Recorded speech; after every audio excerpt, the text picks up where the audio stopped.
Before we begin, I want to take a moment to remind you about the upcoming Moving Titan Retreat, October 2nd through the 4th in Tampa, Florida. This will be the only large-scale independent moving conference in North America this year, and you are not going to want to miss this opportunity to hear from 8- and 9-figure moving and home service entrepreneurs and experts while masterminding with up to 500 moving company owners. We're bringing back Tommy Mello, Sean Crane, and Reagan Weiss for 2.5 days, and this isn't going to be some motivational rah-rah event. We are specifically focusing on tactical strategies that you can immediately take home and start multiplying your business headed into the fall and winter. And make sure that you never have another slow winter and off season again. We'll have more networking opportunities, more vendors setting up displays, and a full day workshop on day 3 where you can work directly one-on-one with Tommy and the other speakers to dial in your business. There might even be some surprise guests and entertainment. But don't wait to lock in your tickets. Early bird tickets are the lowest they will ever be, and prices go up July 1st. Visit movingtitanretreats.com. That's movingtitanretreats.com, or check the link in the description and lock in your tickets before prices go up or before we sell out. We'll see you there.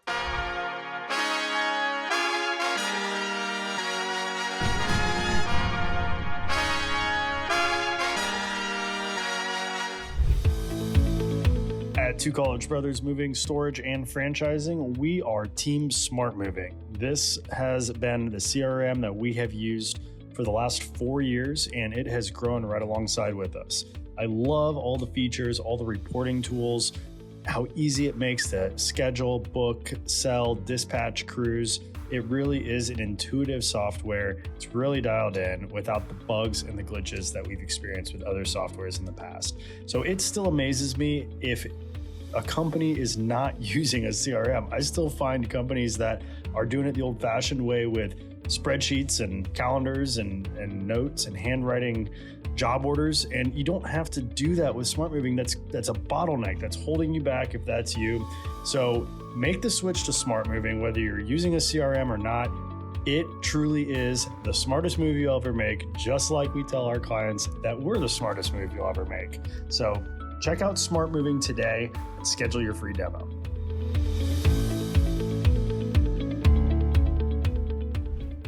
All right, ladies and gentlemen, welcome back to the Grow Your Moving Company podcast. I'm your host, Wade Swikel, and today we have an in-office guest. It's somebody who we've done several podcasts with before, and for a while held the record for the most downloads out of any podcast. We haven't looked at the stats yet, but I know he's definitely still up there. We've got Eric Wirks of Wirks Moving and Storage, the founder of Wirks Moving and Storage up in Atlanta, but now the CEO of USA Homelistings. And a lot's changed since we had a podcast together. And I'm blessed to have Eric in town staying with me here for the weekend, and decided, hey, let's get a podcast done on this Friday afternoon here in Tampa, Florida. Welcome back to the show, Eric. It's been a while. Yeah, Wade, thanks for having me. It's been probably a few years now since we've done this, and yeah, you're right, a lot's changed, and thank you for having me down, and we're having a good time, and still got many days to go, and I know you, Chad, and I were going fishing tomorrow all day, and look forward to doing that. Yeah. I mean, you and I obviously have been in touch quite a bit. You've been out to several of our Moving Titan retreats. We talk all the time, and so I'm pretty well versed in what you're doing these days. But I guess for the listeners who haven't heard you talk in a while, give me a rundown of what's changed over the last 2 years for you since you hired a CEO for Wirks and taken over the CEO role in USA Homelistings. No, wow, yeah, you're right. So much has changed. Yeah, I think the last time we did a podcast together was 2021. It's definitely been a few years, and like you said, a lot has changed. Long story short, I think we were all spoiled during COVID. We had a tremendous amount of growth. I know you guys did as well. I mean, everyone that we socialized with, and I can't speak for them, but we all had a lot of growth. And I don't think anybody in this industry was not without some growth. I mean, there were definitely some companies that were brand new that came in during COVID and had no idea what it was like to build up a company when things weren't so great. And it got to the point where I think sales got very comfortable. We all became order takers. And then, as you know, things shifted in 2023. A lot of us, and like I said, I can't speak for everybody, but I know a lot of us got punched in the face. We definitely got punched in the face as well. We have, we're a very, Works is a very data driven company, and we had all the information. We had all the data that was telling us where the trends were going, basically in fourth quarter of 2022. You could almost say, maybe call it arrogance. Completely ignored that. Ramped up for more growth when it came to bringing on some more management staff. Create ourselves a substantial bigger nut to cover our break even. Our break even got a lot higher, and as a result, and in combination too with having some problems in our sales department, had a little bit of implosion there. And after first quarter of 2023, we were nearly $500,000 in the red. And that is not that's not a great place to be. I know a lot of other companies went through things like that. A lot of people were taking hard money loans, borrowing money from the bank. I fortunately did not have to do that. I've been so financially savvy and frugal, and living very below my means, and investing correctly, that the bank that my moving company borrowed from was the bank of Eric Wirks. So I was pumping capital back into the moving company, and basically charging my moving company a loan to myself. And that was very frustrating. So like, I wasn't worried about losing the company through bankruptcy. The hard thing that I was faced with, and I'm just being honest about what was going through my mind, is like, you ever heard the term rob Peter to pay Paul? Mm-hmm. Because moving for a long time now has not been the primary source of my income.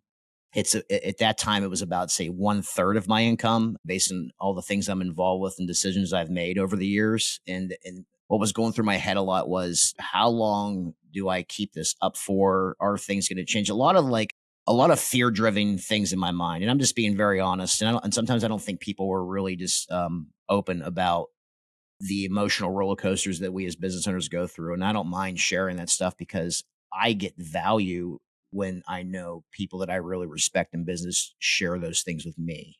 So I don't mind sharing about those things. So I was going through that dilemma, and I started taking a very hard look at things. It's scrambling too, because we have this huge nut to turn, having problems in sales. And that's the challenge. So we have great data. We have great KPIs. We track things very, very well. And these pivots we were going to have to make were going to take time to see fruition. It's like, okay, so we have this huge leak in the bucket. We have this huge overhead. We have this break even that's higher than ever. What do we do? And, we started a gradual process of like trimming, of getting rid of, basically parting ways of a lot of these management staff that we just hired on. And it's, then you go with the balancing act of how do you do that the right way? Because you have a financial aspect to it, then you have an integrity aspect to it. And we have a saying at Works that anytime we part ways with somebody for any reason, we try to do it with kindness. So we gradually pivoted away and transitioned out of basically parted ways of all that staff we just hired on. And that was over a 2-quarter process, 6 months. It didn't happen at the snap of fingers, because we were still having certain people do certain things that we brought on that were necessary. And, we gave away a lot of severance packages, because it wasn't their fault. It wasn't like they didn't do anything wrong. It wasn't like they didn't meet the standard, or they didn't do their job description. It was that it didn't make sense financially to keep them, because we're planning on doing 11 to 12 million in revenue. And now we're going to have to downsize, because what the data is telling us is that we're going to be now somewhere between 7 and 9, substantial decrease. Yeah. So started there. Turned out that we had a big problem in sales, was a leadership problem, and complacency, all the above. Like I say, because people got spoiled and taking orders, and we didn't have to have the level of accountability that you really need to have in sales, because selling was so easy. And that's on us. Really taking some real big self-reflection in leadership, really taking some big self-reflection in myself. Long story short, we changed so many things as fast and as constructively as possible, to the sales side, to the operations side, to the marketing side, as quickly as we can while still maintaining, call it damage control. Most people wouldn't call this as a win, but we ended up making all that money back and barely making a profit.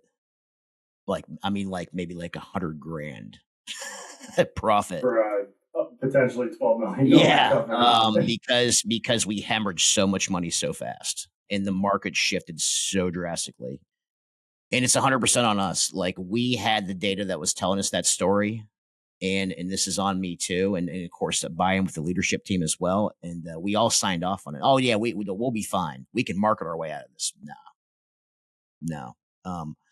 When you have a housing market, at least in ours, when there's a 30% decrease across the board in homes for sale, website traffic, lead volume, like all the above, and then you start seeing how capable sales really is when now they actually have to sell versus taking orders. Like, man, closing ratios were like we always thought. We always know where closing ratios need to be, and like trying to remember the best I can, we were in the mid 20% range across like lead to book. Like, where were you before, during COVID, like when things were great? I don't, without pulling a report, I don't know off the top of my head, 35 plus, 35 plus, and we would run a very detailed, like, close loss report. So like, selling max tariff, because like I said, we're taking orders.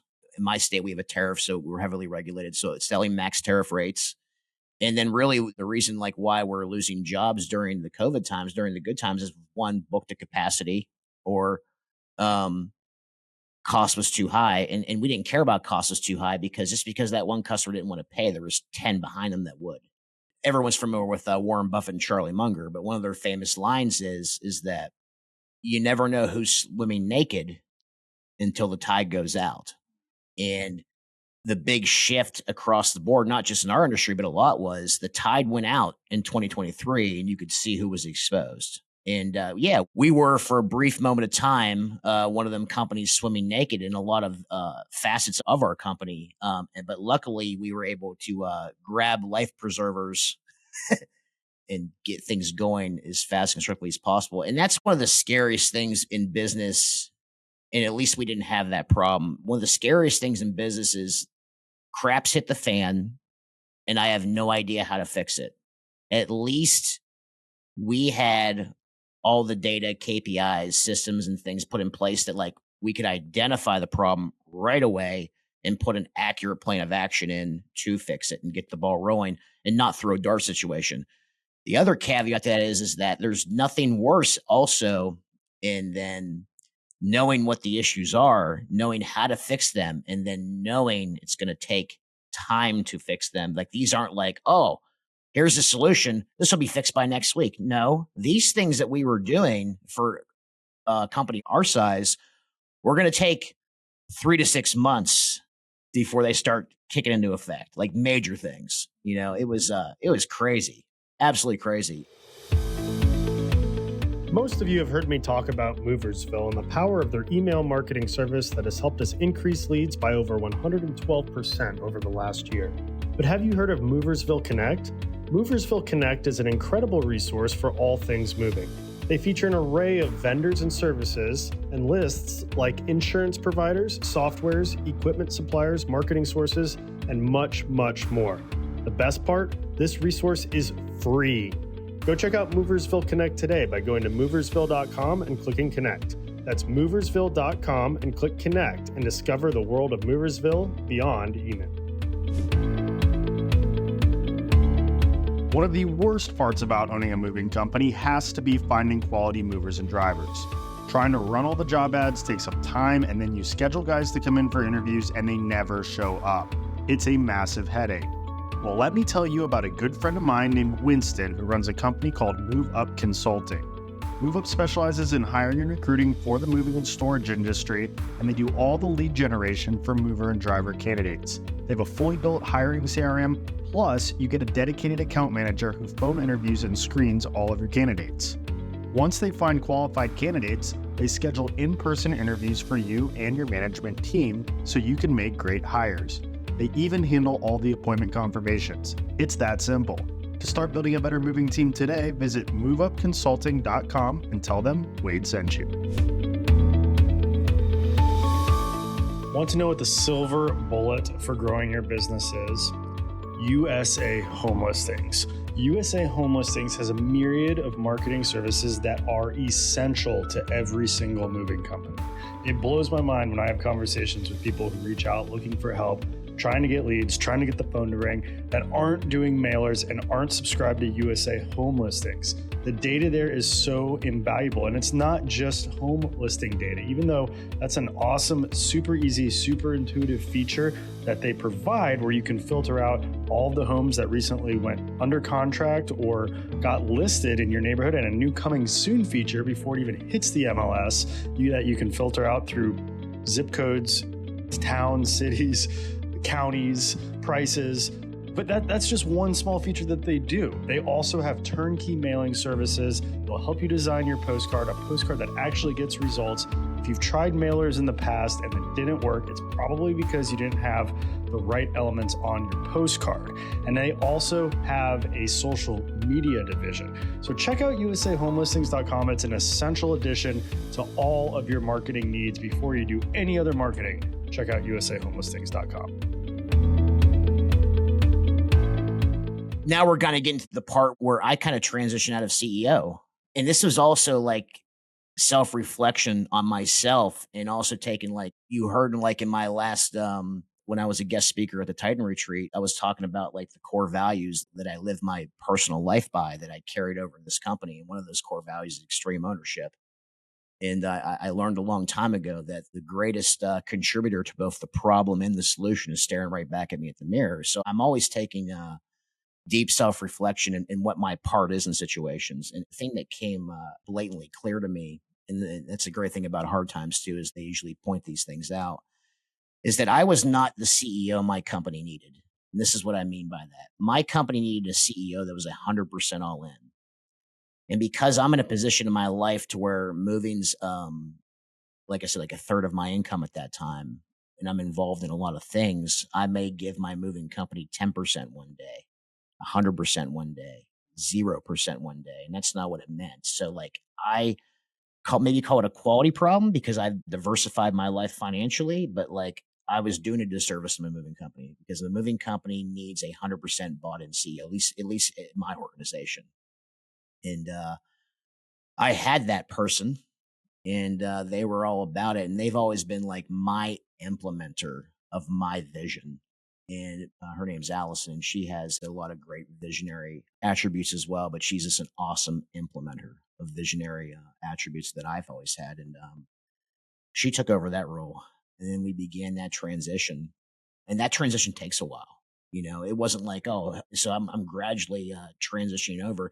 And you brought up the fact about how like now I'm the CEO of USA Homelistings. So like call it like the universe or whatever. So at the same time, like I've always had a relationship with Greg, who's one of the owners of USA Homelistings. And, you know, right around the same time, I talked to him and had this amazing opportunity to become a like full blown hands-on partner with him. And I ran with that because I've always loved that company. I've always, Works has been a guinea pig of that company for a lot of things. And, yeah, so I ran with that, and I wasn't coming on to be CEO. So when I come on, like, you know, this company's been around now 4 or 5 years. There's going to be a big, huge learning curve, and so I'm just sitting back and just watching. It's a very small team. It's a very lean operation, and I'm just watching how everything's working, seeing how everything's going on, and a lot of details in between that. But I'm still transitioning out of the CEO of Works and passing that torch on to Allison. And one of the things I did with her too was that I got company buy-in with that.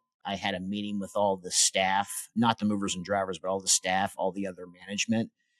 And I handed that torch off, let everyone know that she's a reflection of me. Basically, really, I don't want to say sold her, but set her up for success, you know? And I remember the staff even like letting them know, like, hey, like, congratulate her, be proud of her. What a huge accomplishment, you know? And at the same time, like in Allison's defense, like what an interesting time to take over a position like that. You know, this is now becoming one of the hardest years probably ever since like the last economic collapse. We call it collapse, or what they call it, the Great Recession. That's how they like to spin that narrative, but it was awful. Um, so what an interesting time to take over as CEO for a moving company that's having issues and et cetera, and turn it around and all the above, you know? And then I remember telling Allison, I was like, hey, you know what? This is going to be one of the greatest gifts you ever receive because like, and I say this all the time, like, the greatest gifts in my life today and all the amazing things out of my life today have come through extreme adversity and trials and low spots and pain, all the above. Like when I look back in my life, all the most hardest times have led to the greatest things in my life. And she's able to wrap her head around that. And I was like, just imagine how badass of a CEO you're going to be when things get really good again. She's just done an amazing job. It's crazy. Like I'm bouncing back and forth because so much has gone on. I'm trying to like, you know, articulate my situation there at work at the same time, kind of describe what's going on at USA. And so like, so at USA, I'm just, observing, adding value where I can. And, one of the things that I'm really good at is, building teams, leadership, hiring talented people. I've never had a problem with giving up control to the right individuals when the right systems and processes are in place. I excel best at visionary stuff, but I do also have a lot of skill sets in implementation and delegation and just building leaders and then teaching leaders how to build leaders under them. That's definitely I call it a superpower of mine. I'm assuming so. I've done it well several times. So far so good. And then this is where I really respect and admire Greg a lot, you know, because here you have this company that's been his baby that he's been with for like 4 or 5 years now, and he recognizes this stuff in me. And one of the things about Greg, what Greg's superpower is building those relationships, talking to people, like, and then his values he lives his life by, and my values they just interline. You know, we get by giving. You know, I mean, heck, you've been around MCOU. It's been around since 2017, and I've given so much to that group, not expecting anything in return. And I get so much joy out of that by like helping people, within reason. You know, you always get people at the same time. Like you have to value your own time too. And most people are very respectful, but you know, I don't knock them for it too. You know, I would when you find people who can give you lots of value, I mean, you try to get as much value as you can. I respect the game on that. But I gotta like, you know, I set boundaries here and there. Thankfully, most people are really respectful. So thankfully, not as much as I've had to. But no, so right around December of 2000 or mid December 2023. So I've been probably more involved with USA now for probably about several months because by then I've fully transitioned out of the CEO role at Works. And then he asked me to do that. And then I went to work, made some very good hires, put a lot of foundational stuff in that company that wasn't there before. And it wasn't too difficult. Like the staff that were currently there were absolutely amazing. It was like what a lot of us experience. It was a very heavily people driven company, not as much systemization and process had some of that stuff, but fantastic, talented staff. And then I went to work on getting people to really understand their roles and responsibilities. Delegation happened substantially more. A lot of SOPs and things got documented. There's still a lot of work to go. And the big difference between a company like that versus a moving company is things change really fast. Like now knowing what I do, a company like that, like a SaaS business, you know, completely different than like a service-based business, what we're used to. Keeping up with systems and SOPs and the documentation of them is like a full-time job.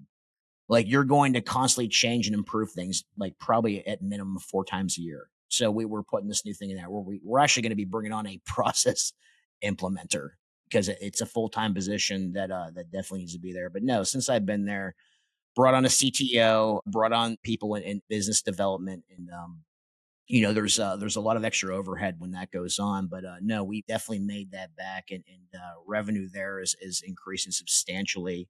And Greg's doing what he loves to do, like building the relationships, helping people, getting in front of them, and that's what he wants to do. And that's what he's always been good at. I mean, Greg came from our industry, and that's what Greg did in our industry was sales and biz dev and moving. So that's his wheelhouse. And then I have so much respect for that man because Same thing was me. He was able to, and I'm speculating because I'm not a mind reader, but I'm judging based on actions. He's able to see like, hey, these are my strengths.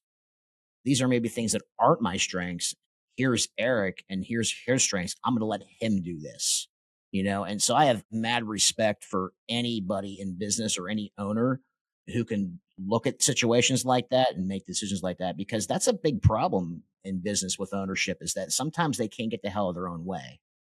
And fortunately for me, that's never really been an issue for me. I have no problem getting out of my own way, usually a lot faster than most. Do I fall short on that? Absolutely, I do. But I've never had a problem with delegating things out, recognizing what I'm good at and what I'm not the best at, and then hiring talent and teams around me who can complement my strengths and fill in the gaps on my weaknesses. And then long story short, and things like this say is I let leaders lead and I let talent be talent. I don't know if that's a quote out there somewhere. I've never read it. It just, we'll call it original for me, but who knows? There's so many quotes out there. It might exist out there somewhere. So yeah, that's a mouthful. There's 1,000 things in between that, but that's long story short. That's how much can happen. And and by the way, 2024 is going fantastic.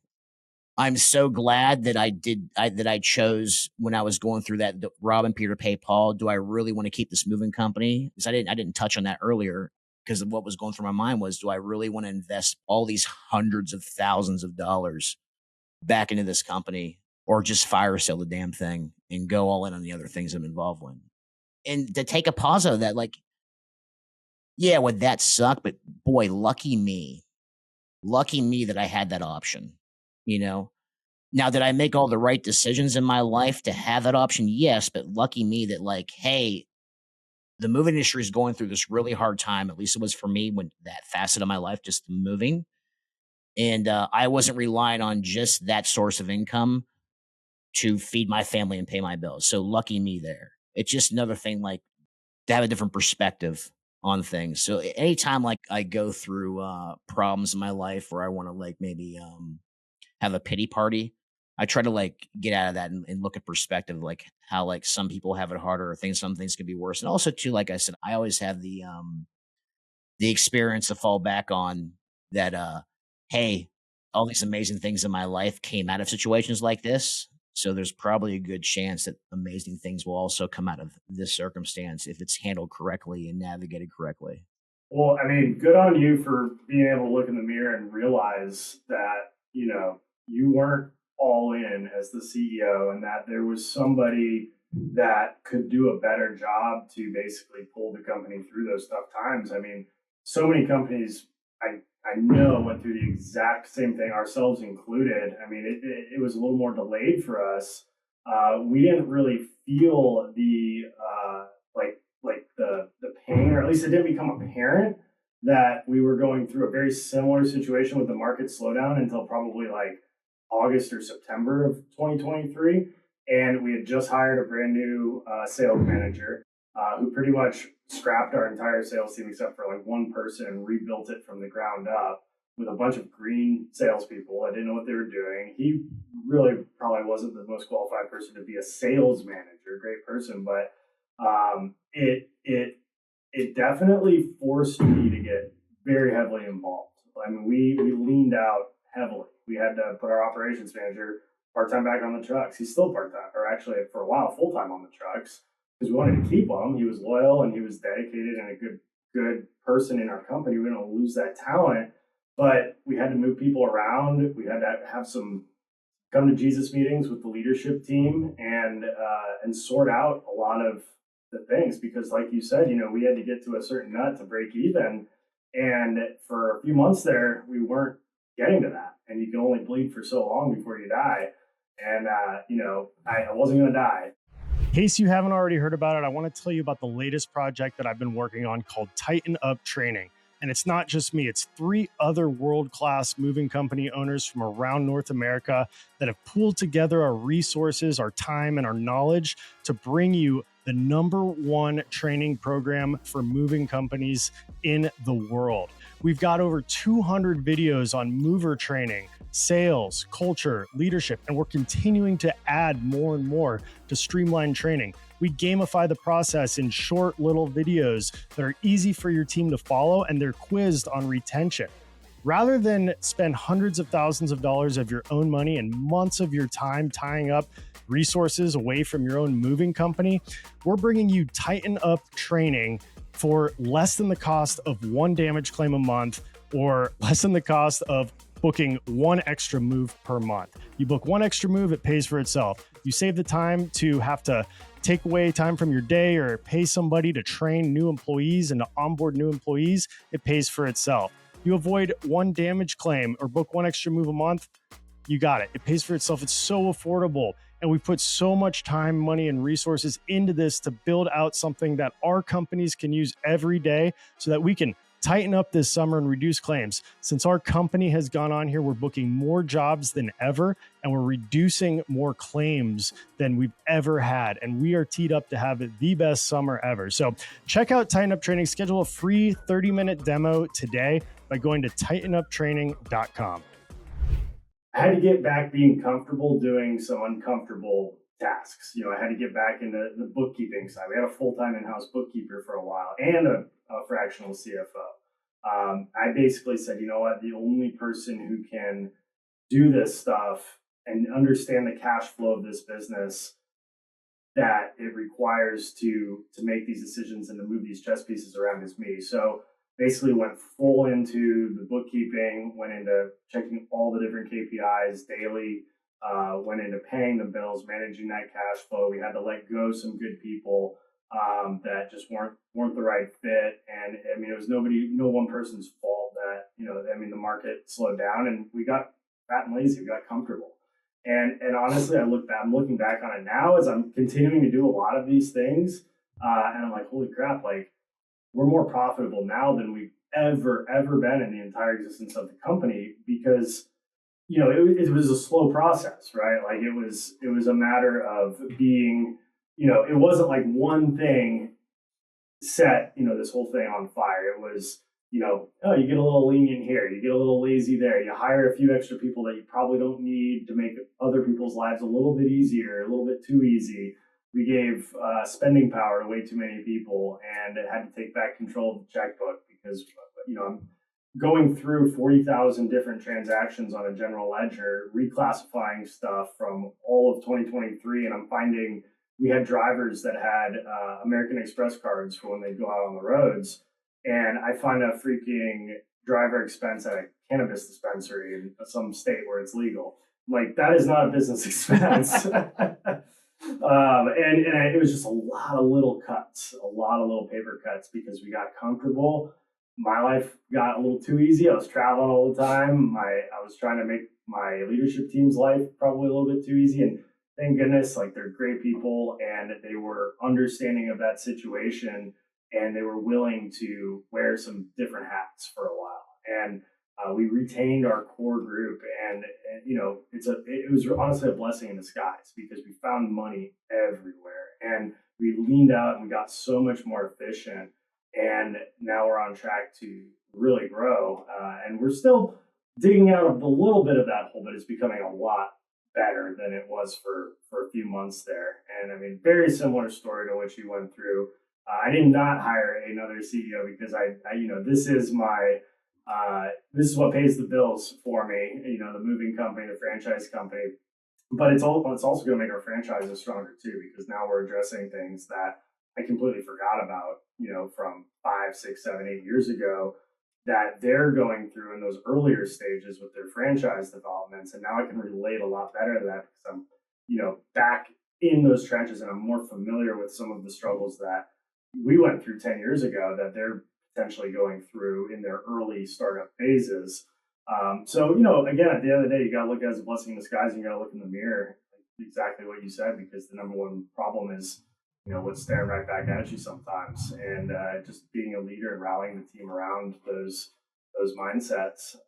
So how long did it take you to get kind of out of that mess? I mean, you mentioned it was going to be, not much like a week or a day problem, like it could take 3 to 6 months. Like, Would you say that the company is back to where it was, or is it still in that process of kind of bouncing back from that? Or I mean, how long is that process? How long has that taken? It's taken different levels of time for different things. Operationally, we are solid. I'm part of a really high level CEO mastermind group in the moving space. It's for top 7-figure companies and 8-figure companies. And I've only seen so many operations, and like one of the things in that mastermind group is that everybody in that group has kind of like an on-site where you're the host and people come in and tear your company apart and, in a constructive way. And then they give feedback and ideas, and you talk about like issues you might be having, and you have a bunch of collective, super successful business minds to help. And they all said that we had one of the best operations side they'd ever seen. So yeah, so gave mad props to the team on that. So we've always had a very great operational side, especially, has it always been that way? No.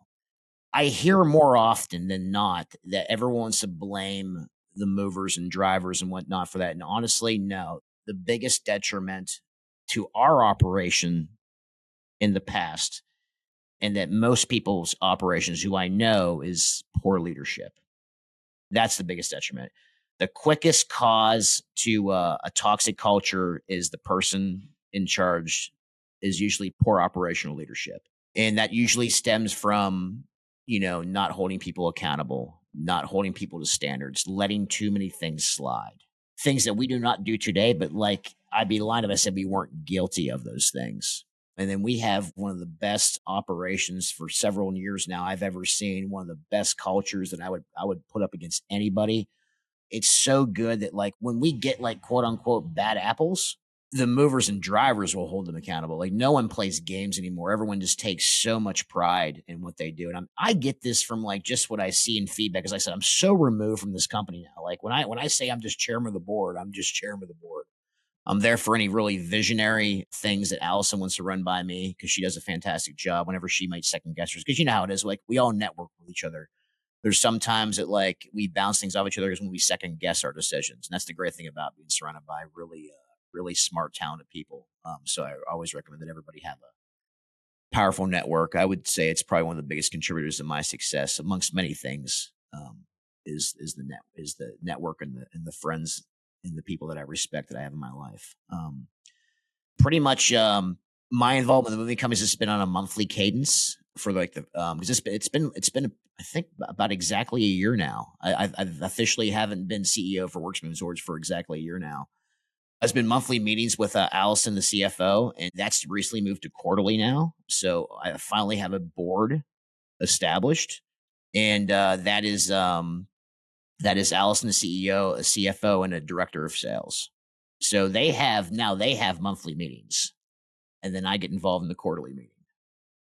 So we were about to have our first quarterly meeting because, like I said, that's just now transitioned out to where it's now a true board. A true board meeting is usually like once, 4 times a year. So, but before that happened, because like things take time. Before that happened, it was Alice and I and the CFO on a monthly basis. Now we're about to have our first quarterly board meeting with an actual real board.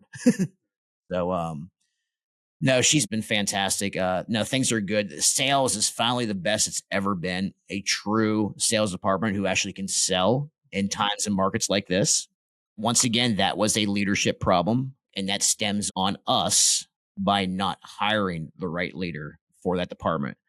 Um, that's another thing I'm proud of too. Like one of the things I'm proud of too with our team is that anytime there's an issue, we look at ourselves first. Where are we potentially causing the problem? It's the same thing like if it doesn't work out with somebody, the very thing we do is look at ourselves like, oh, did we set this person up for success? Did we arm them with all the tools and education, the training for them to take full capitalization on their opportunity? Like our goal every single time we've been able to meet that standard now for at least a year has been if we ever have to part ways with somebody, we have to be able to ask ourselves, and the goal is that we can go home at night and sleep soundly knowing that we did not play a part in that employee's termination or not being successful for our company. And That was not always the case. And I would think that if a lot of owners really took some hard self reflection, they would realize we can't be unique. So I would think that a lot of owners would realize that they're probably the biggest contributor of why they're not successful with the staff they hire. That's the way it was for us. Um, for a long time, in depending on which department it was, and sales was a department as far as the right leadership that we were not very successful in. We were not very successful until we just really invested heavily in that department, got the right leadership. And it's not just having the right leadership. You got to set your leadership for success. It's about making sure that they have all the right tools to be the best at their job, all the right KPIs in real time, at least several times a day, to also not only encourage the sales team below them, but to also hold them accountable. It's a fine balance of accountability and the right motivational drivers. At the same time, like it's one thing having all the tools to hold people accountable. It's another thing to not hold people accountable to them. And that's where like poor leadership comes in, because it's one thing to know the story. It's one thing to know like, hey, you're not meeting the standard.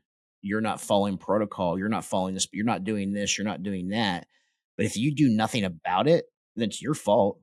Your fault, And so no, sales department's been going strong for a while now. The numbers show that. One of the things that we did too to make this happen is that as data driven as we are and as much access to data we have, we brought on some VAs to pull together certain information and update it several times a day in like real time. There's a lot more that goes on that I'm kind of paraphrasing, because like I don't know how the process looks behind the scenes. I just can see it. Mm, It was the awesome team I had that built all that yeah. and made those decisions and made these things happen.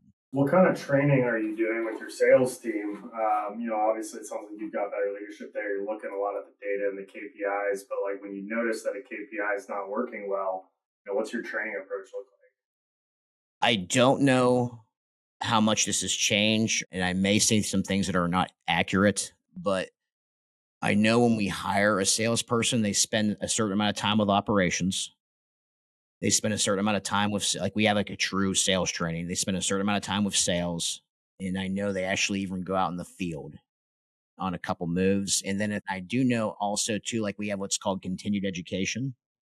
And I don't know what KPIs have to like reflect and navigate, but I know if the variance report, like estimate variance, like what the estimate says versus what the job actually was, I don't know how many times it happened. Some level, if the estimate variance is off, then they have to go on certain pack jobs or whatever. Mm. And it's typically jobs that they estimate. So you get to go do your own, that's been very, very powerful.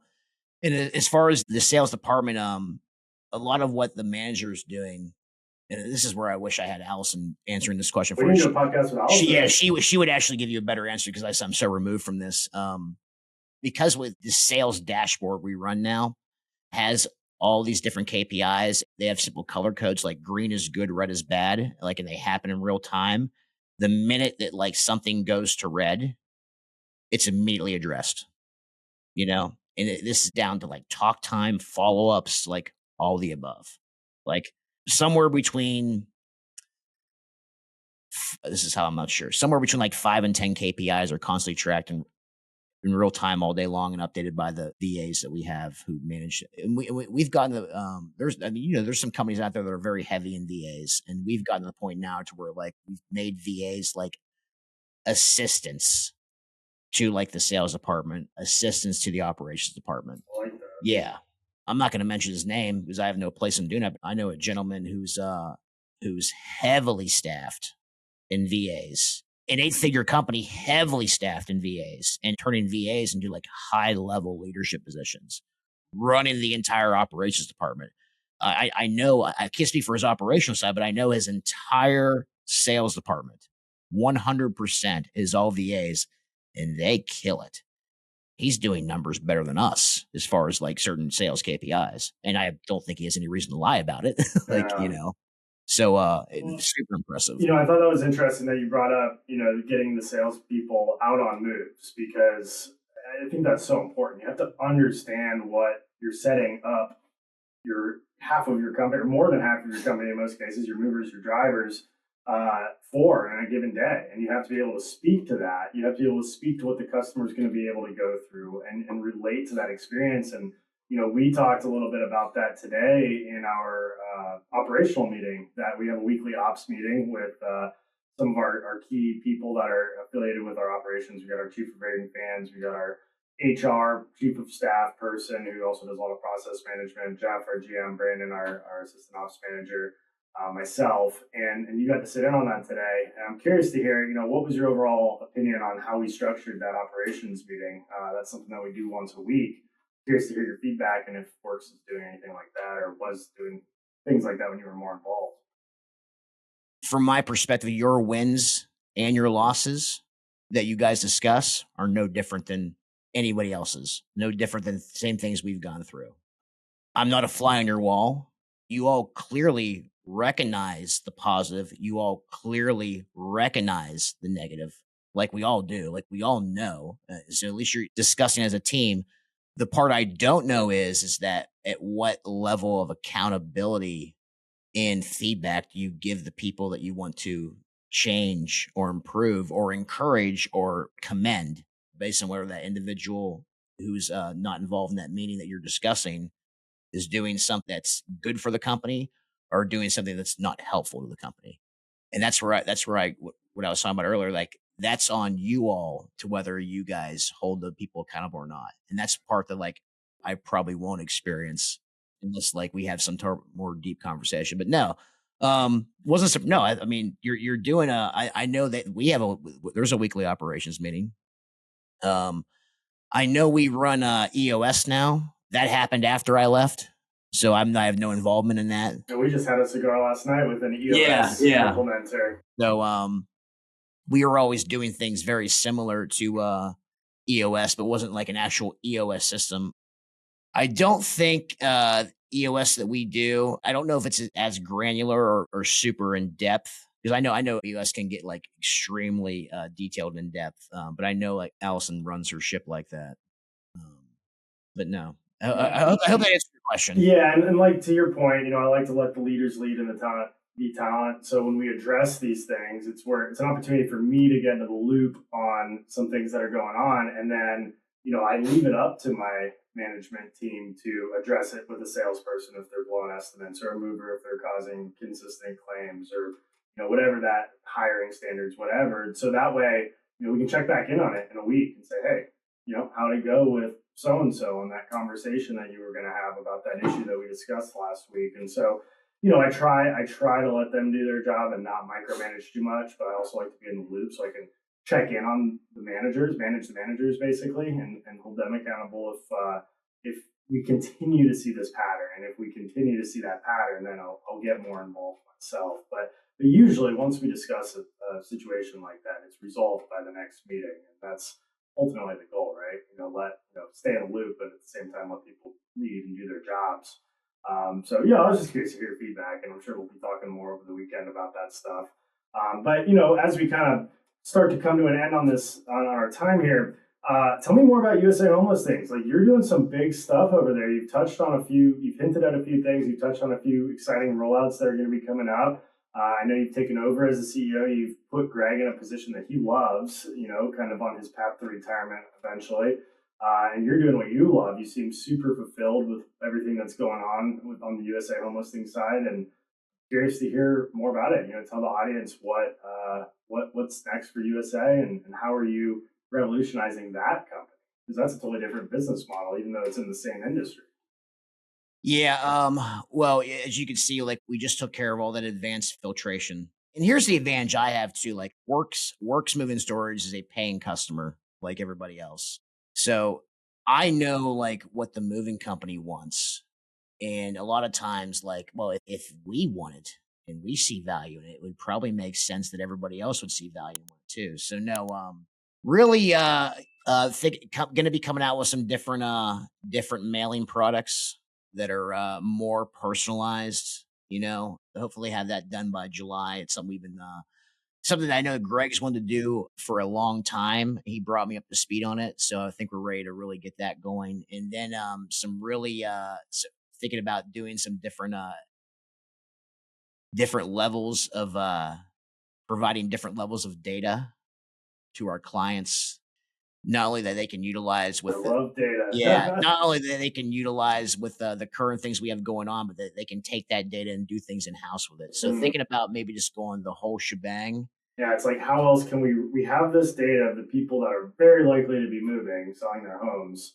What else can we do with it besides just send them something in the mail? Yeah, so thinking of looking into right now, I'm actually talking with because we're getting into like regulatory and legal legalities you have to navigate. So I'm actually working with an attorney right now on that. But I've learned that we've always had access to this. So like what we're looking at now is basically having maybe some different levels of data subscriptions to where what we're accustomed to always having the names of the homeowners. One of the things that we are adding, and I don't want to jump to conclusion.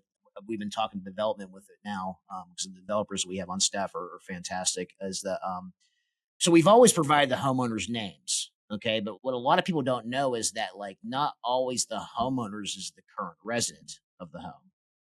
So what we're thinking about doing is having like some, and it might look different than what I'm going to articulate because we haven't done it yet. Right. We have it is that we might give the client both options to where they can have the homeowners names or the current residents names, which a lot of times the current residence is the homeowners, but not always. So, and then whatever they want to do with that, that's a given. That's just making one switch.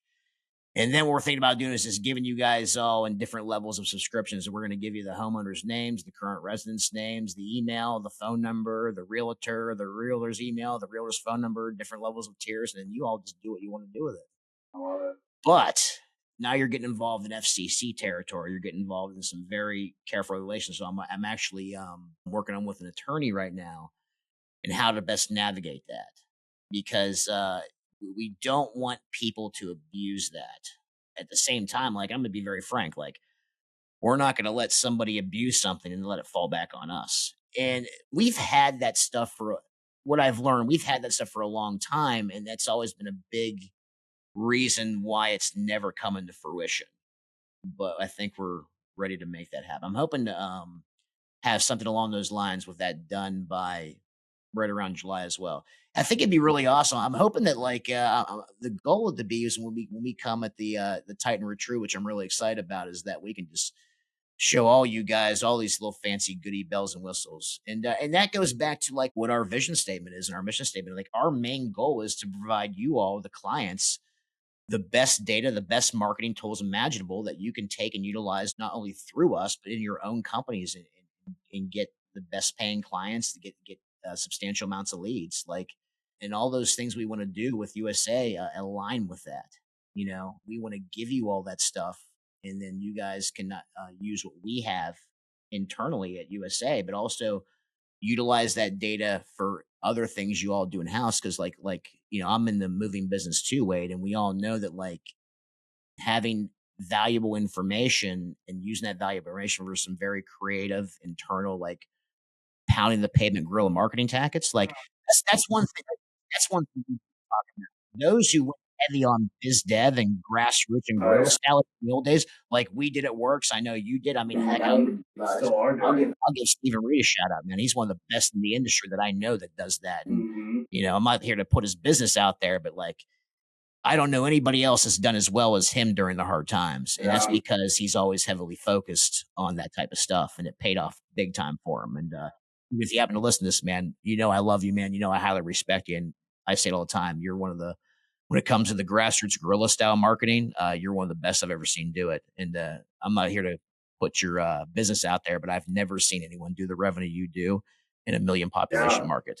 Yeah, I mean that was the single-handedly the biggest thing, aside from leaning out on it, because you can only cut costs so much. Yeah. You have to still get the phone to ring and being able to drive up sales at the same time as cutting costs to get out of a hole. That was the single-handedly biggest thing, diving into that business development side of things, that has been the most beneficial for us in the last 6 months. And during COVID, our top referral sources were postcards and Google, and those are still producing well for us. But now it's far and away affiliate, word of mouth, repeat. business because of all of these biz dev strategies. I'm going to be talking about a lot of the things that we put into play at the next retreat because I touched on a little bit of it when I talked at the last retreat in March, but we'd only been doing it for a couple months at that point. We're going to have way more data come October on the effectiveness of some of these kind of alternative approaches that we've made to business development. So I'm really excited to get into more of that. I'll probably have some more stuff going, Yeah. when it comes around too. And I know now it works. Like we use so much data and the advanced filtering that USA provides. We use so much of that for the in-house biz dev boots on the ground campaigns we're running. Heck, we use the advanced filtering now to set up door knocking routes for the outside sales team. Because one of the things we did too, which I know you're big on door knocking, is we turned the outside sales reps to also outside and biz dev. So they have biz dev responsibilities too, and they're very motivated because the lead volume, it's there, but it's harder to get than it used to be. So the outside reps play their part in driving their own leads as well. And they have a lot of motivation of doing that. Yeah, and I think 10 years ago, the person who could have the best digital marketing, the best website, the best rankings, did the PPC, all that stuff, gave you a huge edge in local small service businesses. Now, all that stuff is expected. You've got to be doing the SEO, the LSA. You got to have a great social media presence, a great website that has a good solid funnel into it. But now everybody has that. Postcards too. That used to give people an edge. USA Homelistings emerges. Now everybody's doing postcards. I didn't know about postcards until I met you and Greg and started doing, talking to you guys. And that, we had a huge edge there for a while with some of these things. Our SEO with Brian Bloom and Mover Search Marketing and postcards and all that stuff but now that's mandatory. That doesn't give you an edge anymore. That just keeps you in business. If you want to dominate your market, the key now is to go back 20 years to the grassroots marketing and building the relationships in your community because everybody got so lazy during COVID and now nobody's doing it. And that's why they're struggling. And that's probably why we struggled for a period there. And now it's just the biggest differentiator at this point is getting everybody on the team to become a business development team, no matter what role you're in, even the movers, the salespeople, the operations people, our claims people, like everybody has a role in business development at this point, and we've got a business development army. I think I like to say. So I'm going to be going into that a lot more at the next retreat. So definitely catch us out there, and you'll learn some good stuff. But speaking of going all in on that, and I shared this with you, and I want to share this with your audience too, is that we definitely took that to the extreme. So much so that we invested a ton of money in doing a whole rebrand revitalization. Hired one of the best firms in Atlanta, dropped $30K towards that. And then if anyone knows about any type of rebranding, it's not just it's not just coming up with the rebrand. Like you got shirts, uniforms, marketing material, truck wraps, all the above. Like when it's all said and done, we're going to be spending about between $150,000 and $200,000 on that this year. Not counting that, but also to give JL Video a shout out too. We were so impressed with JL Video at the last Titan retreat that and they're one of the best. God, I've seen the credentials, I've seen the rewards that they have, and we hired them and dropped 40 to 50K on that. So we're not messing around. So the funny thing is that, and this is one of the things about that my CEO loves about me. She loves the fact that like I'm not afraid to reinvest back into the company under the right circumstances. So to come full circle, I went from, I don't know how long I want to keep pumping money back in this company. Is it going to survive? Well, am I going to be choosing to bankrupt it and fire sell it? Because I don't want to keep robbing all this money I've already made and paid taxes on to funnel back the moving company to where now I'm investing well over $250,000 into making all the other stuff more powerful on the rebranding and the astronomical amounts of video content that we hired JL Video for. So if any of my competitors are listening, you better buckle up because as far as my team at the moving company, we're not messing around. I love it. Eric, can't wait to keep this conversation going offline. If you want to get to know Eric more, you got to meet him at the next retreat. But also, how can people get a hold of you if they want to try to have a conversation before then? Yeah, reach out to me on Facebook. I don't know if you can find my name on there or not. I have no idea where my privacy is. I have a LinkedIn profile. I have an Instagram. I'm barely ever on it. Just call Wirks Moving and Storage and ask for Eric. They definitely will not let you talk to me. There's some good gatekeepers there. No, but like join Moving Company Owners Unite. I admin that. That's Blake Fitzpatrick and I's page. Join that thing. That's been a fantastic Facebook group that, but no, social media, I'm not going to give my cell phone number out here. Tommy does it. Yeah. I guarantee it's not his personal cell phone number. Actually, it is. Wow. Well, I don't know if it is anymore, but when we gave the shop tour, he gave it up to 40 random people that showed up at his shop. And I checked his contact. I was like, that is your cell phone number. And wow. We're talking more power to he's still giving it out. He's getting bigger. Tommy's getting big. He's about to invest several $1 million into his personal brand. So he's going to be up there with Tony Robbins and Alex Ramosi and everybody else pretty soon. No, mad respect for that man. You and I were spoiled when you and I went and heard him at his actual Freedom event in Home Services. This is awesome. And then, like, most people don't realize, but even that tremendous value he gave at the Titan, in my opinion, was a tease compared to like what you and I experienced at his event, where he got to speak, I think, for a combined total of 6 to 8 hours. Yeah, well, that's pretty much what he's going to be doing at our retreat in October.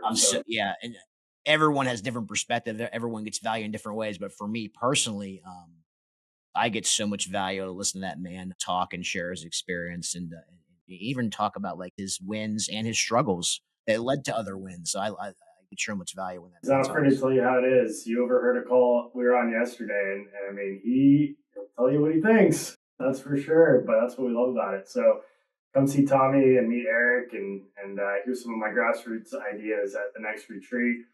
But we got to wrap this up. So Eric, thank you so much for coming on the podcast, and hope the quality was good. We had a couple tech issues there in the beginning, but we got a few different recordings. We got the camera and stuff on the phone, so I'm sure we'll make it all work. And reach out to Eric, find him on Facebook, join Moving Company Owners Unite, and sign up. Thanks, Wade. Thank you for tuning in to another episode of the Grow Your Moving Company podcast. If you would like to learn more about any of the sponsors listed on this show, want to apply for the next Moving Titan retreat, or interested in owning or working for Two College Brothers franchise, drop me a line at wade@twocollegebrothers.com. Moving out. Have a great day.